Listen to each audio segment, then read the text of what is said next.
Hello, you are watching Shalom World News. I'm Rudy McLennan coming to you from Glasgow, Scotland. Here are the latest headlines from around the world. Faith leaders in America are marking the deaths of 6 people in a shooting in Nashville in Tennessee. They expressed pain over the carnage which took place on the 27th of March. Father Jeffrey Kirby of South Carolina said that schools should be safe and secure and young minds should feel comfortable. He added that if schools are abandoned, then young people are left without peace and the nation will have no future.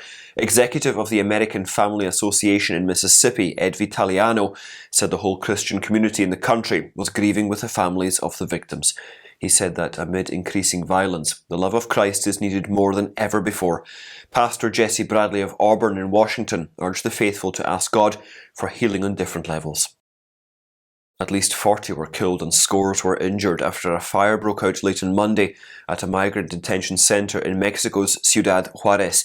According to the National Immigration Institute, at least 29 people were injured in the blaze and are in a serious condition. The agency further said 68 men from Central and South America were being housed in the center. President Andrés Manuel López Obrador reported that the migrants torched their mattresses after learning about a plan to deport them. The Mexican Episcopate and coordinators of the bishops of Texas and Mexico expressed their sorrow and solace for the victims and assured their closeness.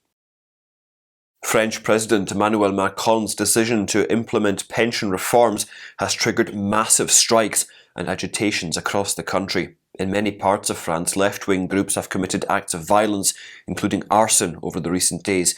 There were clashes between agitators and police in Paris and cities such as Rennes, Bordeaux and Toulouse on Tuesday. There are reports that a bank and cars were torched in the city of Nantes. In the French capital Paris, protesters clad in black set ablaze rubbish bins and hurled projectiles at police. Interior Minister Gérald Darmanin has deployed 13,000 officers to quell the violence, and 5,000 gendarmes are in Paris itself to bring the situation under control. Workers' unions called a halt to work on Tuesday, bringing life to a standstill across France. The protests were sparked by Mr Macron's bid to raise the retirement age to 64 from 62 in the next 7 years. Through the Dicastery for the Service of Charity, Pope Francis has sent thousands of medicines to quake-struck Turkey. Papal almoner Cardinal Konrad Krajewski worked with the Turkish embassy to the Holy See to send the supplies. In addition, the Pope has already sent financial assistance to Syria, which was also devastated by the earthquake. The Italian bishops have also launched a fundraising effort to aid both countries. At least 50,000 people lost their lives, and millions have been displaced following the earthquakes on the 6th of February. Pro-life advocates have slammed the US state of Colorado's bid to become a refuge for women who seek abortion from states where the procedure is banned. The Safe Access to Protected Health Care Bill, which expands abortion across the state, was passed in the state Senate last week. The bill will now advance to the state House, where it is likely to be passed and signed into law by the governor. Pro-life advocates have expressed their concern as the legislation intends to expand abortion in the centennial state, which already is lenient to abortion services. The proposed bill requires employers to pay for abortions at any stage. It also forbids treatments that reverse the effects of the abortion pill and limits the ability of crisis pregnancy clinics to advertise.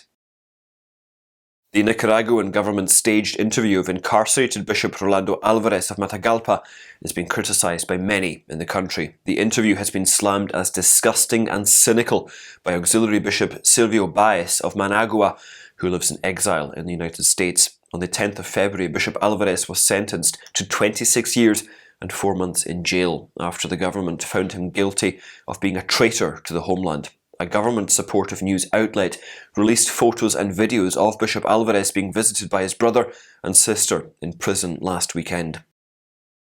A poll jointly conducted by the Wall Street Journal and the National Opinion Research Center reveals that Americans are placing less value on patriotism, religious beliefs, having children, and other priorities that have helped shape the national character for many years.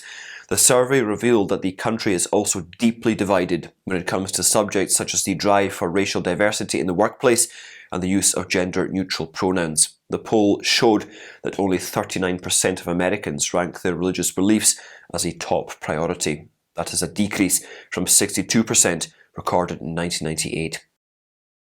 The United States Conference of Catholic Bishops has said that religious student groups on campuses risk losing important federal protections if the Biden administration goes ahead with a proposed change to the 2020 Religious Liberty and Free Inquiry Rule.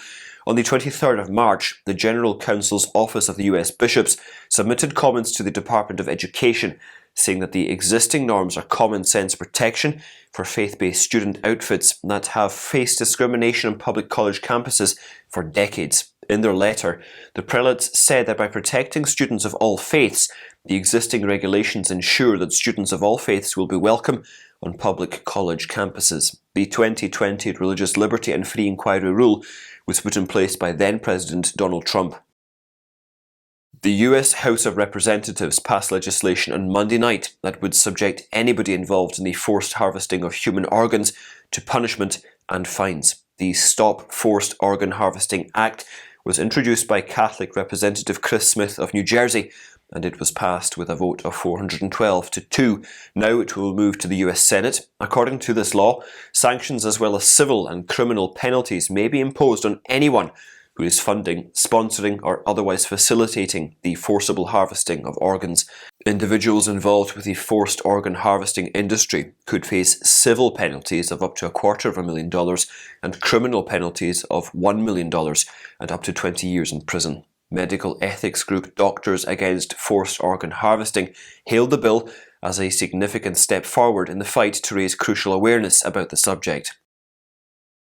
The number of reported abortions in Germany increased by almost 10% last year, that being the highest level in a decade. According to the Federal Statistical Office data, around 104,000 cases were counted in 2022, compared to 94,600 abortions in the previous year. The research indicates that the number of abortions was higher than it was from 2014 to 2020, when there were between 99,000 and 101,000 recorded instances each year.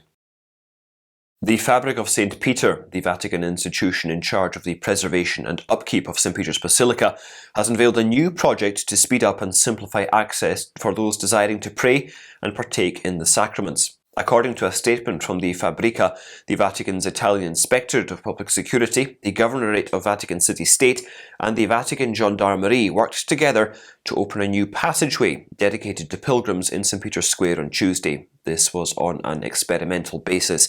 The new route would be open from 6:50 a.m. to 6:40 p.m. and is free with no need for tickets. Fabrica's president, Cardinal Mauro Gambetti, said that they are testing the path to let the faithful, prayer groups and pilgrims access St. Peter's conveniently and participate in the sacraments without having to wait in long queues. The March for Life is said to occur simultaneously in 2 German cities for the first time in history. Along with the traditional March for Life in Berlin, the organisers have said that the pro-life rally will also occur in Cologne on the 16th of September. The event is intended to emphasise the uniqueness of every individual from the time of conception until natural death. Organisers said that they chose Cologne as many young people there are pro-life. The first March for Life in Germany took place in 2002. However, since 2008, the pro-lifers have met annually in Berlin.